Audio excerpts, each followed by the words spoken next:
चूहिया का स्वयंवर, पंचतंत्र की कहानी। गंगा नदी के किनारे एक तपस्वियों का आश्रम था। वहां याज्ञवल्क्य नाम के मुनि रहते थे। मुनिवर एक नदी के किनारे जल लेकर आचमन कर रहे थे कि पानी से भरी हथेली में ऊपर से एक चूहिया गिर गई। उस चूहिया को आकाश मेम बाज लिए जा रहा था। उसके पंजे से छूटकर वह नीचे गिर गई।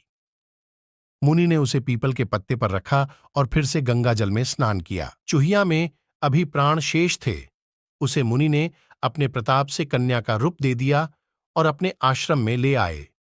मुनि पत्नी को कन्या अर्पित करते हुए मुनि ने कहा कि इसे अपनी ही लड्डुडकी की तरह पालना।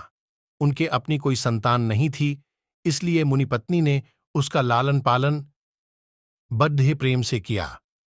12 वर्ष तक वह उनके आश्रम में पलती रही। जब वह विवाह योग्य अवस्था की हो गई तो पत्नी ने मुनि से कहा, नाथ, अपनी कन्या अब विवाह योग्य हो गई है, इसके विवाह का प्रबंध कीजिए। मुनि ने कहा, मैं अभी आदित्य को बुलाकर इसे उसके हाथ सौंप देता हूं। यदि इसे स्वीकार होगा तो उसके साथ विवाह कर लेगी, अन्यथा नहीं। मुनि ने यह त्रिलोक का प्रकाश देने वाला सूर्य प्रतिरूप से स्वीकार है।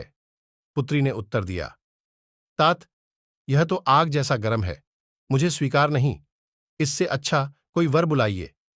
मुनि ने सूर्य से पूछा कि वह अपने से अच्छा कोई वर बतलाए।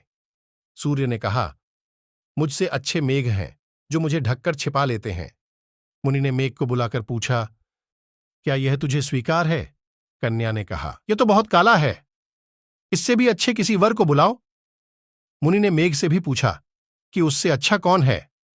मेघ ने कहा, हमसे अच्छी वायु है जो हमें उठाकर दिशा दिशाओं में ले जाती है। मुनि ने वायु को बुलाया और कन्या से स्वीकृति पूछी। कन्या ने कहा, तात, यह तो बड़ा ही चंचल है, इससे भी किसी अच्छे वर को बुलाओ। मुनि ने वायु से भी पूछा कि उससे अच्छा कौन है। वायु ने कहा, मुझसे अच्छा पर्वत है जो बड्ढी से बड्ढी आंधी में भी स्थिर रहता है। मुनि ने पर्वत को बुलाया तो कन्या ने कहा, तात, यह तो बड्ढा कठोर और गंभीर है, इससे अधिक अच्छा कोई वर बुलाओ। मुनि ने पर्वत से कहा कि वह अपने से अच्छा कोई वर सुझाए। तब पर्वत ने कहा, मुझसे अच्छा चूहा है जो मुझे तोड़कर अपना बिल बना लेता है। मुनि ने तब चूहे को बुलाया और कन्या से कहा, पुत्री, यह मूषकराज तुझे स्वीकार हो तो इससे विवाह कर ले। मुनि कन्या ने मूषकराज को बड्ढे ध्यान से देखा। उसके साथ उसे विलक्षण अपनापन अनुभव हो रहा था। प्रथम दृष्टि में ही वह उस पर मुग्ध हो गई और बोली, मुझे मूषिका बनाकर मूषकराज के हाथ सौंप दीजिए। मुनि ने अपने तपोबल से उसे फिर चूहिया बना दिया और चूहे के साथ उसका विवाह कर दिया।